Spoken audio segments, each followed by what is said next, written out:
Bonjour à tous et bienvenue dans notre émission Où va le monde ? Un espace qui veut faire entendre différents points de vue afin d'appréhender la complexité des enjeux de notre monde actuel et en devenir.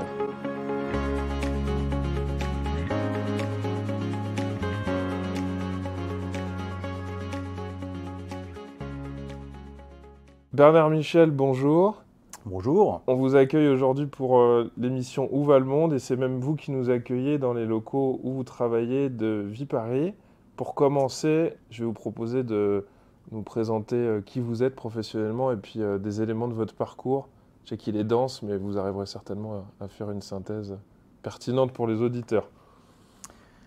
Aujourd'hui, je suis dans le domaine des salons et des congrès, où j'exerce les responsabilités de président d'une société qui s'appelle CIPAC, qui détient les participations de la Chambre de commerce de Paris-Île-de-France dans deux sociétés, Comexposium, qui est un organisateur d'événements français et international, et Viparis, qui est une infrastructure qui accueille ces événements, qui loue ces espaces à ceux qui proposent ces événements, salons, congrès et événements des entreprises. La différence, c'est que Viparis est plutôt situé sur Paris, sur l'Île-de-France, avec 9 sites, dont les plus grands, les plus emblématiques sont le Palais des Congrès à la Porte Maillot, Paris Expo à la Porte de Versailles, le centre de salons et de congrès de Villepinte et le Bourget, qui sont les plus importants. Mais il y en a 5 autres qui sont de taille plus petite, comme le Carrousel du Louvre, par exemple. Donc aujourd'hui, je suis sur ce type d'activité-là, de par mes fonctions d'élu de la Chambre de commerce de Paris-Île-de-France. J'ai été nommé dans ce cadre délégué du président en charge des salons, des congrès et du tourisme. Auparavant, j'ai eu une longue carrière qui me donne une expérience également assez large maintenant, puisque j'ai commencé ma carrière au ministère des Finances, puis j'ai été assureur, puis j'ai été banquier, et assureur, d'ailleurs banque-assureur en même temps. Puis ensuite, j'ai continué ma carrière dans l'immobilier comme président d'une société foncière de bureaux qui s'appelle Gessina. Et puis voilà, aujourd'hui, j'ai cette activité concernant le tourisme d'affaires et puis des activités de conseil. Voilà le parcours résumé que j'ai pu faire. Alors, c'est très intéressant pour moi parce que Viparis, Comexposium, ce sont des leaders dans leur secteur au niveau mondial. Oui. Parce que Paris est un leader mondial pour ces activités-là. Et vous pensez que vous êtes leader uniquement puisque on est sur Paris alors ? Alors ça, c'est une question très importante pour nous, parce qu'en réalité, si l'attractivité de Paris reste totale, on le voit avec la reprise très rapide des salons et des congrès, nous sommes en compétition avec d'autres villes dans le monde. Et j'y reviendrai parce que c'est justement cette mutation-là qu'il faut essayer de comprendre maintenant dans nos métiers. Nous sommes en concurrence avec Londres, avec Vienne, avec Barcelone, en Europe par exemple, mais également avec Dubaï, Shanghai, New York, etc. Donc il y a aujourd'hui un monde de l'événement qui est en train de comprendre que post-pandémie, il y a une reprise très forte, mais plutôt dans les villes qui ont des infrastructures suffisamment importantes pour accueillir le maximum de visiteurs, le maximum d'exposants. Mais je reviendrai sur ce point-là parce que ça fait partie justement de nos réflexions sur l'avenir. Ouais. Peut-être quand même dire que nous avons beaucoup souffert pendant 2 ans, pendant la pandémie. Et pour illustrer ça, je dirais la chose suivante. La crise sanitaire, finalement, a conduit quasiment à fermer nos parcs d'exposition et de salons. En année normale, on fait ici à Paris 450 salons, 1100 congrès et 1700 événements corporate. Ce qui veut dire 13 millions de participants. Ouais. Ce qui est considérable, quoi. C'est ce qui fait de nous d'ailleurs un leader mondial incontestable. Et qui fait vivre des entreprises. Bien tout sûr. autour. Et ça génère bien sûr des retombées économiques. Ces retombées économiques, nous sommes capables de les calculer. Et on sait par exemple que la pandémie, c'est un manque à gagner considérable. 520 salons annulés, 6 milliards d'euros de retombées économiques sur le territoire francilien perdus, et surtout 26 milliards de ventes non réalisées dans les salons. Puisque l'univers des salons, ça consiste à se rencontrer, bien sûr, mais aussi à faire des affaires. Oui. Et donc, au fond, on voit bien l'utilité des salons et des congrès. C'est la raison pour laquelle, en dehors d'un effet de rattrapage et puis de l'envie de se retrouver, qui a fait que la reprise a été très forte et très rapide dans nos activités en 2022. Déjà un peu en 2021, mais surtout en 2022. Mais le coût économique de la crise sanitaire restera considérable, même si nous avons bénéficié d'aides de l'État, comme beaucoup de secteurs d'activité impactés par cette crise. L'activité a repris aujourd'hui fortement.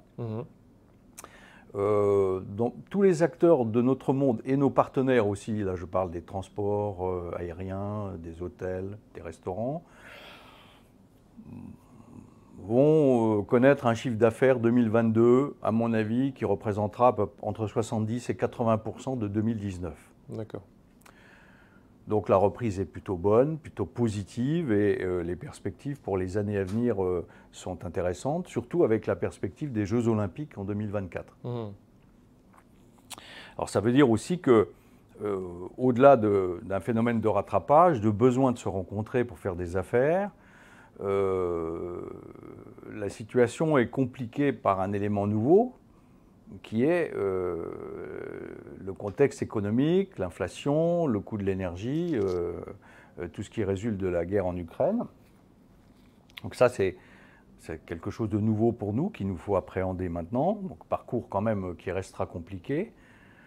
Et puis un tourisme d'affaires qui a décollé, mais lentement, car les entreprises réduisent leur budget et ça c'est le point nouveau aussi, suivent de près l'impact carbone des déplacements de leurs collaborateurs.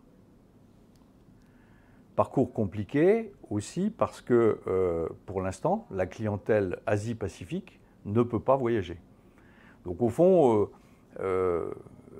si les activités ont bien repris, il y a quand même quelques interrogations sur ce contexte nouveau.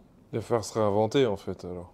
Il y a plusieurs motifs pour se réinventer. Alors, on a beaucoup réfléchi à ces questions-là dans les fédérations professionnelles. Le réseau consulaire y réfléchit de son côté. On a obtenu des moyens de relance de nos activités, des moyens pour attirer bien sûr des visiteurs, pour aider les entreprises à revenir dans les salons. Et ça, il faut vraiment le dire. Ce sont les pouvoirs publics qui ont mis en place toute une série de moyens et d'organisations avec nous, avec le monde de l'événementiel, avec par exemple une association qui s'appelle Promo Salon, avec Atout France, qui permettent, au moment de la relance de l'activité, de la démultiplier. Parce que nous sommes en concurrence, donc il faut que la France elle-même soit très accueillante, qu'elle aide ses entreprises à revenir sur les salons, qu'elle accueille convenablement les visiteurs, et tout ce qui fait effectivement que Paris pourra rester un lieu d'attractivité internationale. Mais vous avez évoqué la question quand même d'un changement de paradigme. Oui. Alors, il y en avait un qu'on avait déjà commencé à évaluer, c'était la question de la digitalisation. Mutation qui s'est accélérée pendant la crise. Mais on y pensait déjà un peu avant. Ça avait du mal à prendre tout de même. Ça prenait effectivement très lentement. On n'a plus le choix. Parce que ce sont des métiers plutôt de rassemblement physique. Oui. Et donc on avait appréhendé cette question du digital plutôt sous l'angle de la data, concernant les visiteurs, concernant les organisateurs de salons, ceux qui nous louent des stands, etc.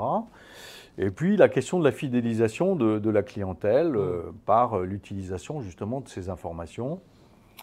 Et donc, pendant la crise, ça nous a conduit finalement tout de suite à accélérer ça. Par exemple, pour nous, Viparis, ça a été, par exemple, de mettre des studios d'enregistrement partout, de manière à pouvoir faire des replays, de manière à pouvoir faire de la visio internationale.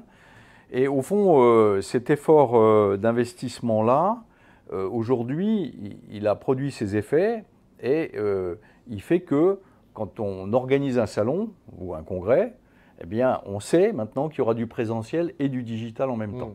D'autant qu'aujourd'hui, si on s'arrête, par exemple aujourd'hui, quand on a des difficultés pour s'approvisionner en carburant, plus besoin de pandémie, mais on est un peu sur la même difficulté. Exactement. Et ça nous est profitable. Et on reviendra sur la question de la sobriété énergétique qui est également un point très important de notre contexte.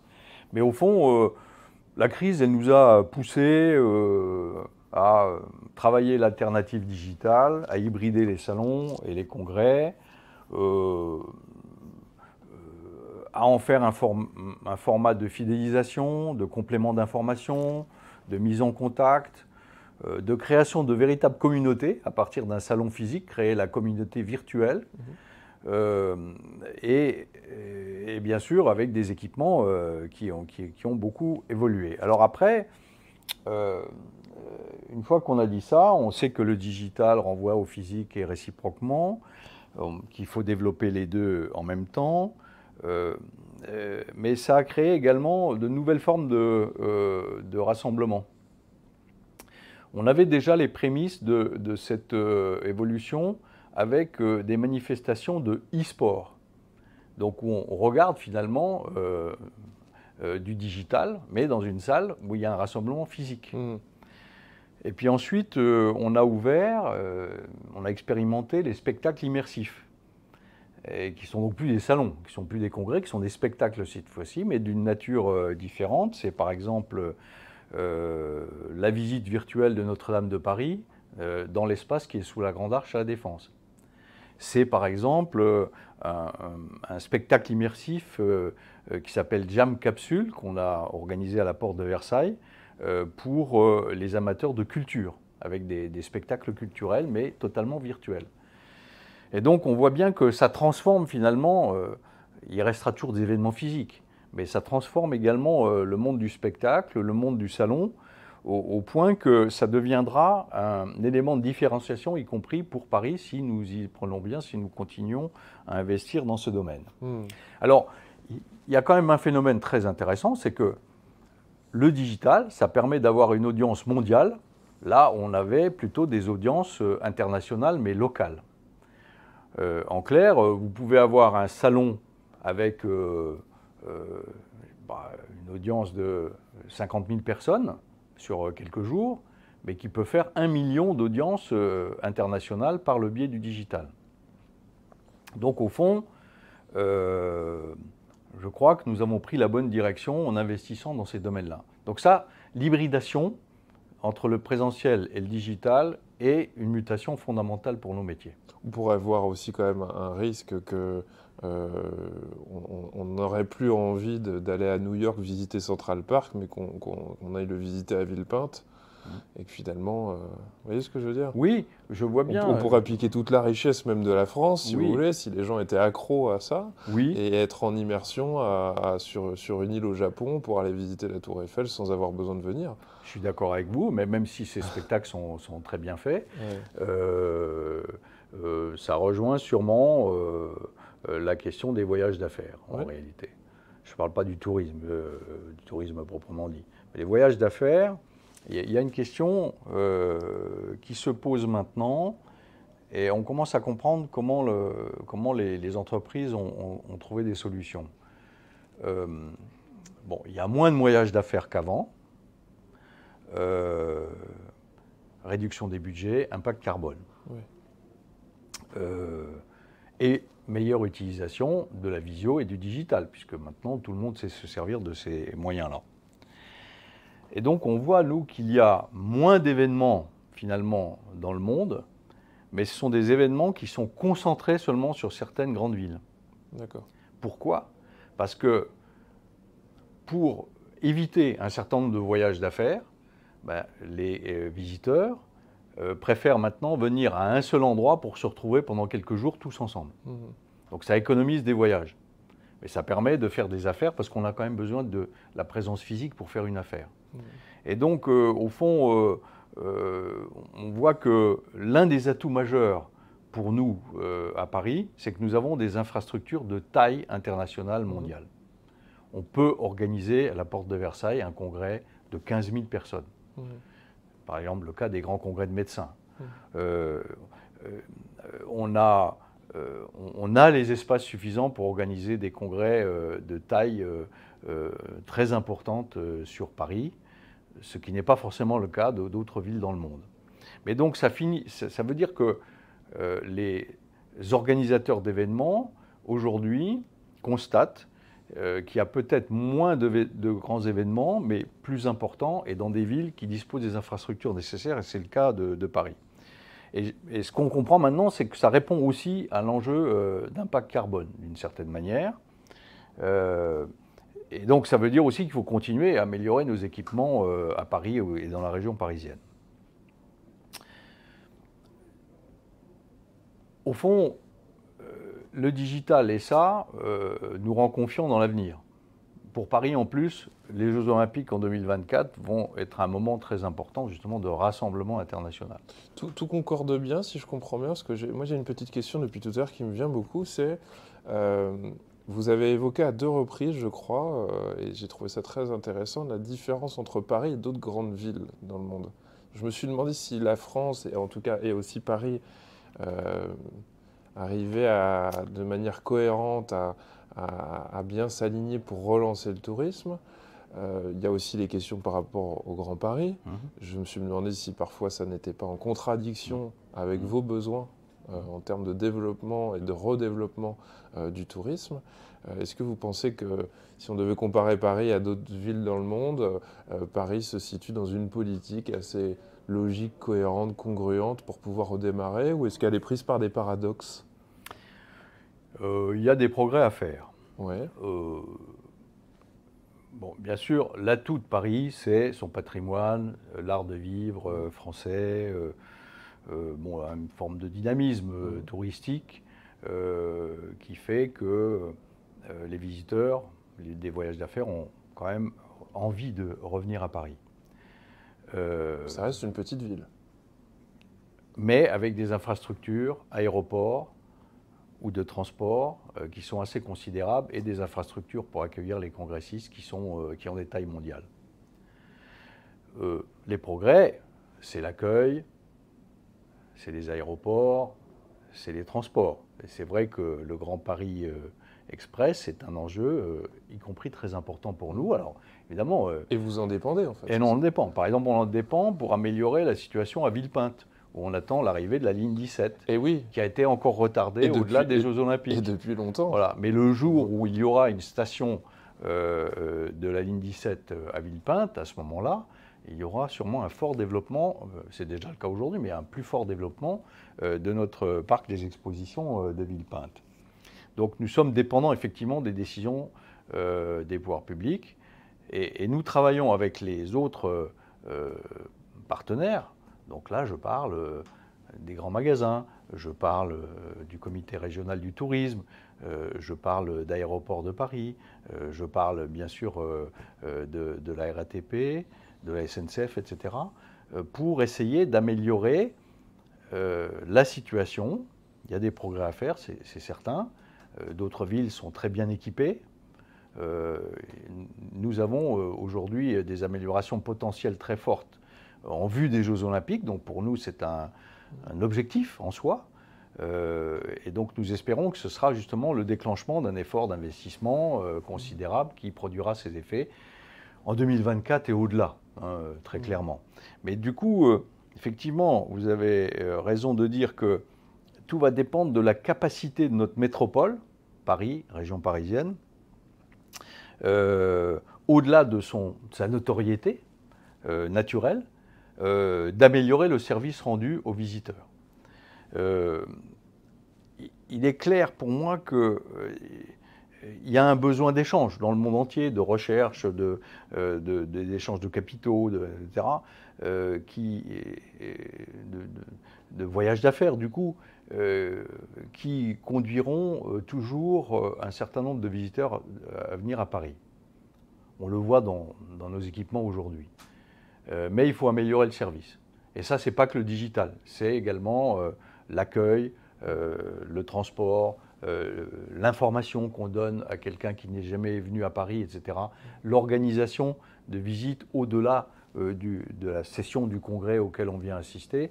Je dirais toute une série de choses sur lesquelles nous pouvons encore très fortement progresser avec l'aide, bien sûr, des collectivités territoriales. La question du réseau de transport a pris une forme, même si le Charles de Gaulle Express lui-même est retardé aussi. Hein, c'est la ligne qui doit relier Roissy à Paris. Ouais.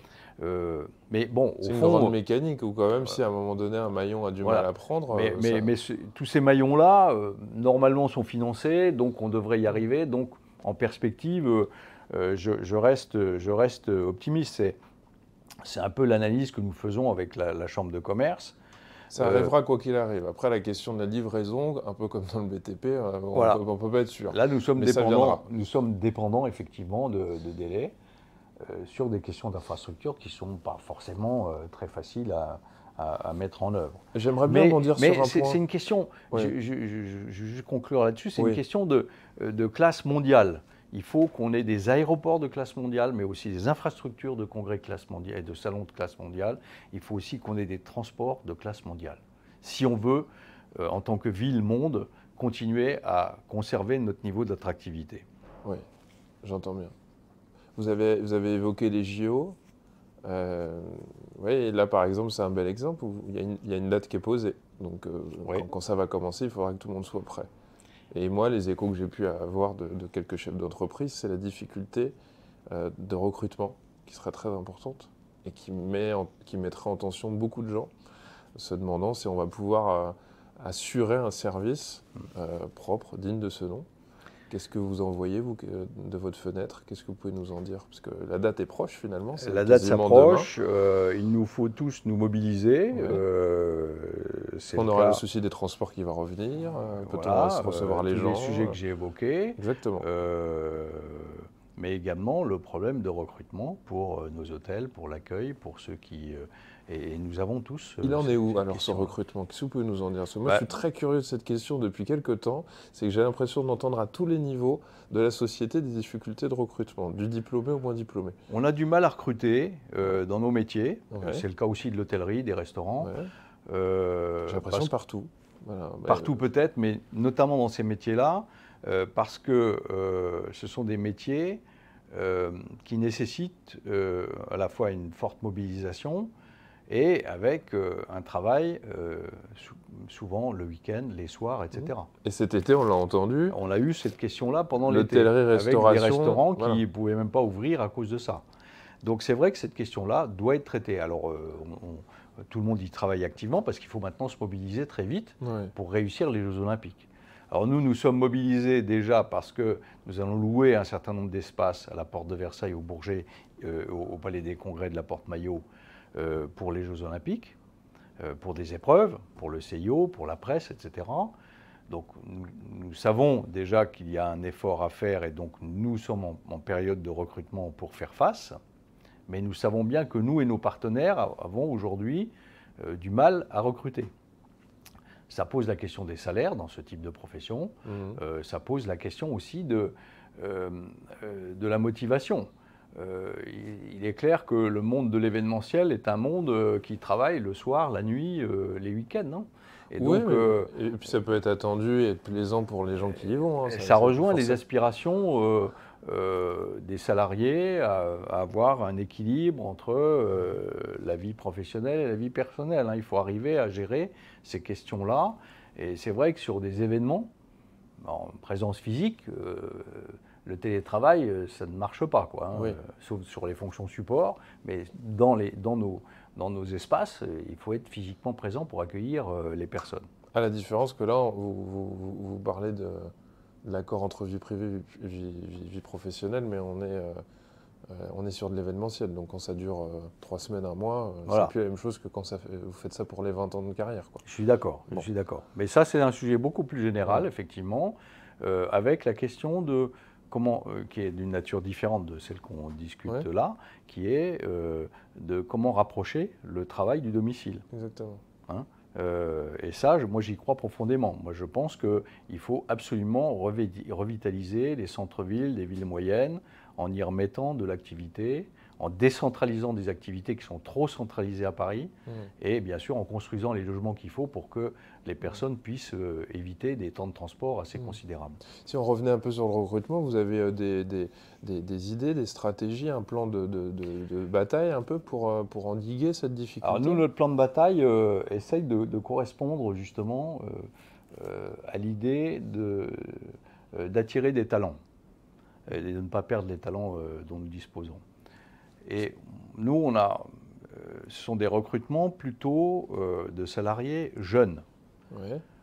Et donc, notre objectif, ce que nous faisons depuis un certain temps, mais que nous devons renforcer maintenant, c'est de donner du sens à nos activités. C'est d'essayer de créer de la motivation, de donner envie à des salariés de travailler avec nous. Donc ça passe par, bien sûr, des questions comme les principes de responsabilité sociale et environnementale. De répondre à des questions qu'on peut nous poser sur l'impact carbone de nos métiers, sur lequel je reviendrai si vous voulez.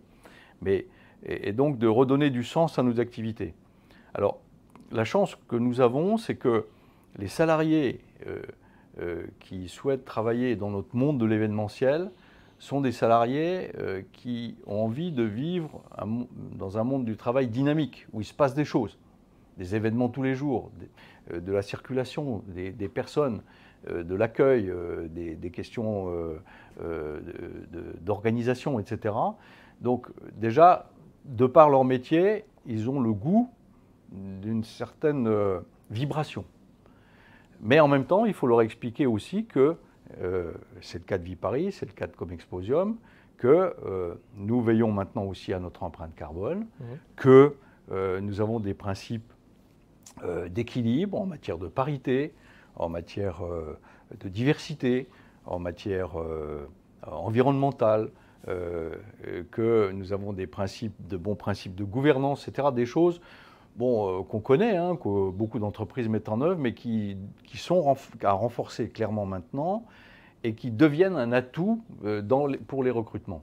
En tout cas, c'est comme ça que nous procédons. Donc donner plus de sens, donner plus la parole à nos salariés, les associer beaucoup plus aux décisions et faire qu'ils se sentent plutôt bien dans l'entreprise. Donc on aurait des talents qu'on pourrait capter en France. Absolument. Je vous pose cette question parce que je lisais ce matin que EDF devait recruter en urgence aux États-Unis des soudeurs pour les centrales nucléaires qui se fissurent, parce qu'on n'a plus personne. C'est bien dommage parce qu'il y a eu une fuite des talents, effectivement. C'est quand même assez dramatique. Donc vous partez du principe que les talents seraient quand même encore sur le territoire national et vous auriez un effort pour les faire revenir. On peut les trouver. Okay. Deuxièmement, il faut les former aussi. C'est-à-dire que je pense aussi que ces talents, le besoin existe, donc il y a une offre qui est tout à fait considérable, notamment dans nos métiers, mais effectivement la demande est finalement relativement faible et donc il faut former aussi des salariés à ces métiers-là, qui sont des métiers très particuliers. Mais je suis assez confiant quand même, parce que quand vous avez une bonne dynamique de croissance, quand vous créez un climat favorable dans l'entreprise, quand vous créez un climat favorable à l'équilibre, vie professionnelle, vie privée aussi, quand vous organisez l'entreprise de manière à faire face à des problèmes de transport, de logement, etc., le mieux possible, vous pouvez attirer ces talents dans votre entreprise. Alors, il y a beaucoup à faire, mais c'est dans cette vision-là que nous travaillons aujourd'hui en matière de recrutement. Par rapport à, un peu pour notre dernière question de l'interview, on est sur l'augmentation des tarifs en ce moment de l'énergie dont on parle énormément. Ça doit se sentir sur vos activités, j'imagine. Là, on a des soucis avec le gaz, et on a des soucis avec le carburant. On a évoqué le télétravail, mais en même temps, comme vous l'avez dit, le télétravail pour une activité événementielle, ça va être compliqué. Qu'est-ce que vous comptez mettre en place pour parer un peu ces difficultés à venir? Il y a deux phénomènes différents qui finalement se retrouvent convergents. On avait déjà la question de l'impact carbone. Et d'ailleurs, les grandes fédérations professionnelles du monde de l'événementiel ont pris l'engagement d'atteindre la neutralité carbone en 2050, et si possible avant. On y travaille tous. Nos activités sont des activités qui consomment de l'énergie dans nos centres de congrès et de salons, ça c'est clair. Et ce sont des locaux considérables, des locaux d'infrastructures logistiques finalement considérables, qu'il faut chauffer, qu'il faut éclairer, etc. Et donc il nous faut trouver des solutions à cette question-là de toute façon. Et puis, en plus, maintenant, on a le plan de sobriété énergétique qui résulte de la crise énergétique due notamment à la guerre en Ukraine. Donc, on a les deux phénomènes en même temps. Donc, ça veut dire que nous allons continuer à nous équiper en panneaux solaires. Nous allons continuer à mieux gérer notre énergie. Ce sont des activités qui en plus ont des durées variables. Donc il faut savoir réguler l'énergie en fonction de cette durée. En tout cas, il ne faut pas perdre d'énergie inutilement.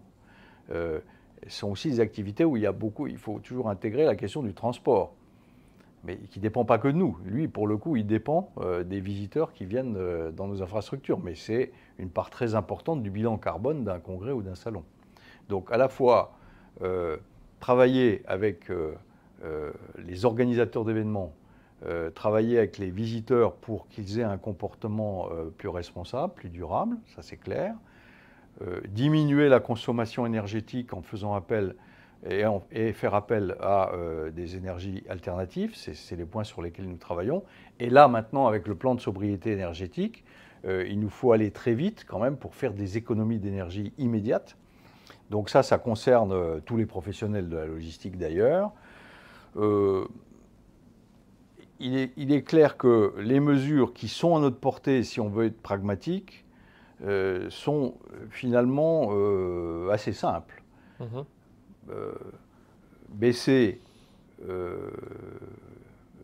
la consommation énergétique, c'est regarder de près la question du chauffage et la question de l'éclairage. Oui. Alors il y a des mesures très simples. On a parlé d'une loi, mais apparemment ça fait des décennies que ces lois existent. Oui, bien sûr. Non, mais donc on veut refaire des lois qui existent déjà. On peut faire. Moi je crois. Bon, c'est toujours la même chose.